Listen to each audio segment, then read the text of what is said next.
Hello दोस्तों, मेरा नाम है विकास और आप देख रहे हैं पाईफाई लर्निंग। तो हमने अभी तक साइकोमेट्री में बहुत कुछ डिस्कस कर लिया है। साइकोमेट्रिक चार्ट भी पढ़ लिया है, साइकोमेट्रिक प्रोसेसेस भी पढ़ ली हैं। तो अभी कुछ क्वेश्चंस और देख लेते हैं। देखो आज का क्वेश्चन क्या है, पहले इसको क्वेश्चन को पढ़ लेते हैं। इन case A air is adiabatically saturated. कोई एयर का सैंपल है, उसको ए केस में क्या किया है, एडियाबेटिकली सैचुरेटेड किया गया है। एंड इन केस बी उसी एयर को एयर इज आइसोबारिकली सैचुरेटेड, उसी एयर के सैंपल को आइसोबारिकली सैचुरेटेड किया गया है।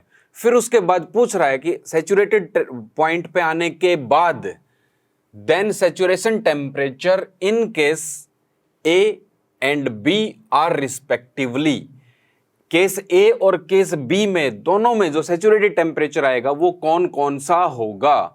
ऑप्शन भी दे रखे हैं डीबीटी एंड डब्ल्यूबीटी। डीबीटी का मतलब ड्राई बल्ब टेम्परेचर, ये वेट बल्ब टेम्परेचर, और एक dew point temperature and WBT दे रखा है। एक wet bulb temperature, dew point temperature, wet bulb temperature and dry bulb temperature, ये ऑप्शंस गिवन है।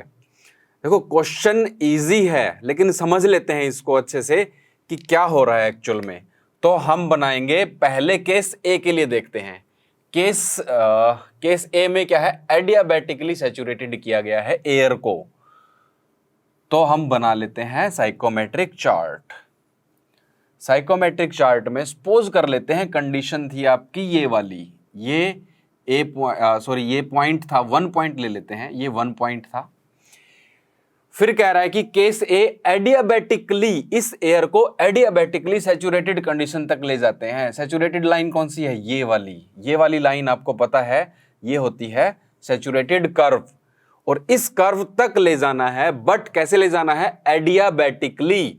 एडियाबेटिक का मतलब मैंने आपको पहले भी बताया था कि जो भी डिवाइस होंगे वो उसमें स्टडी फ्लो एनर्जी इक्वेशन लगेगी, SFEE लगेगी।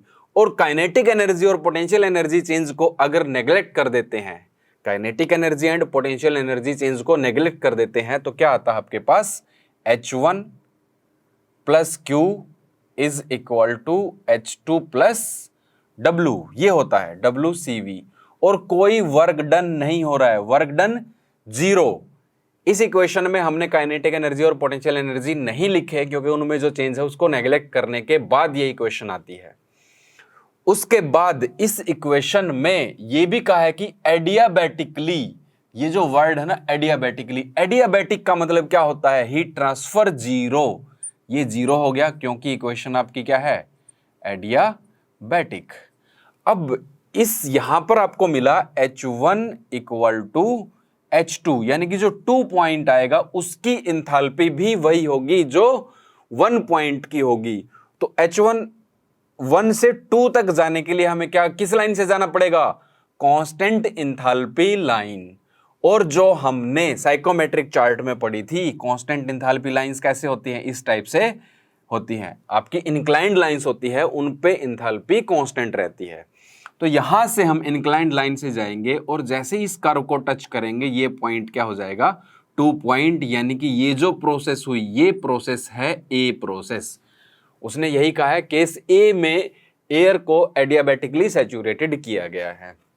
और 2 पॉइंट पे आने के बाद, 2 पॉइंट पे आने के बाद यहां पर जो टेम्परेचर होगा, यहां पर जो टेम्परेचर होगा वो कौन सा होगा, वो पूछ रहा है। तो देखो हम फिर से ये साइकोमेट्रिक चार्ट पे फिर से आ जाते हैं। हमने पढ़ा था कि जो कांस्टेंट इंथैल्पी लाइन है और जो कांस्टेंट WBT लाइंस है, constant WBT lines and constant enthalpy lines are same on psychometric chart. Psychometric chart पे ये दोनों लाइन सेम रहेगी, यानी कि इस लाइन को आप ये कह सकते हो कि ये कौन सी है, constant enthalpy lines, constant H है इस लाइन पे, और दूसरा constant WBT, wait bulb temperature भी कांस्टेंट है।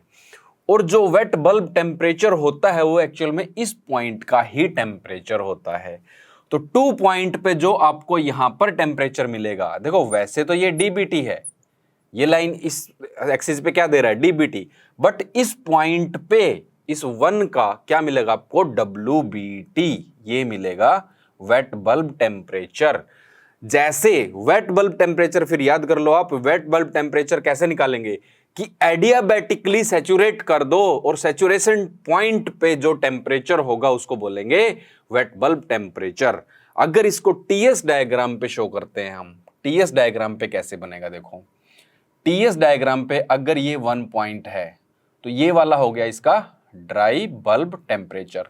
इस पॉइंट 1 का डीबीटी देखो यहां पे आएगा, ये डीबीटी है, तो डीबीटी से कम है वेट बल्ब टेम्परेचर और ड्यू पॉइंट से आपको पता है ज्यादा होता है। और वेट बल्ब अगर एडियाबैटिकली इसको करते हैं, एडियाबैटिकली सैचुरेशन पे ले जाते हैं, तो इसके बीच में कहीं पर ये लाइन आएगी और यहां पर आएगा आपके पास वेट बल्ब टेम्परेचर। और ये लाइन जो होगी, इस लाइन में Q इज इक्वल टू 0 वाली लाइन है, सॉरी हाँ ठीक है, heat transfer equal to 0, Q0 का मतलब हीट ट्रांसफर 0 हुई है, या एडियाबैटिक कर्व बोल सकते हैं।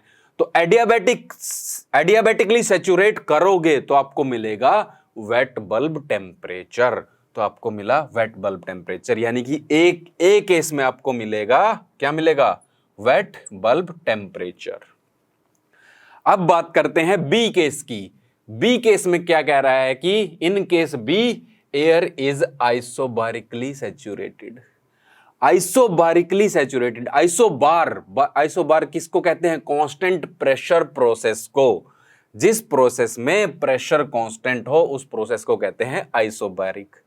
और टोटल प्रेशर तो चेंज होता नहीं है, ये आपको पता है, टोटल प्रेशर चेंज नहीं होता है। तो आइसोबार का मतलब ये हुआ कि partial pressure of vapour remains constant.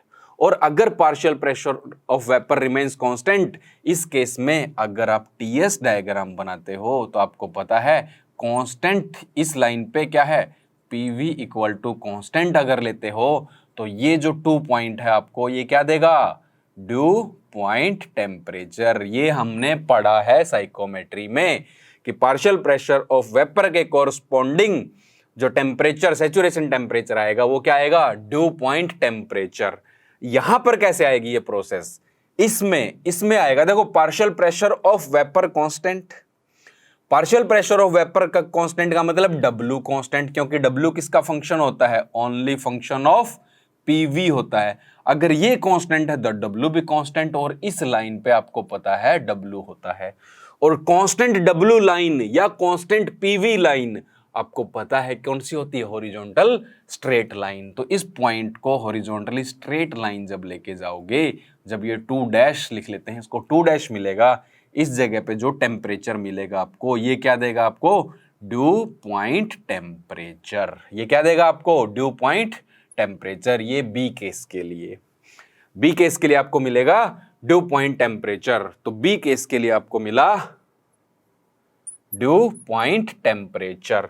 अब देखो ए केस के लिए वेट बल्ब टेम्परेचर, दूसरे के लिए बी के लिए ड्यू पॉइंट टेम्परेचर। और उसने कहा है ए एंड बी के लिए रिस्पेक्टिवली, यानी कि ए के लिए पहले वाला और बी के लिए दूसरे वाला।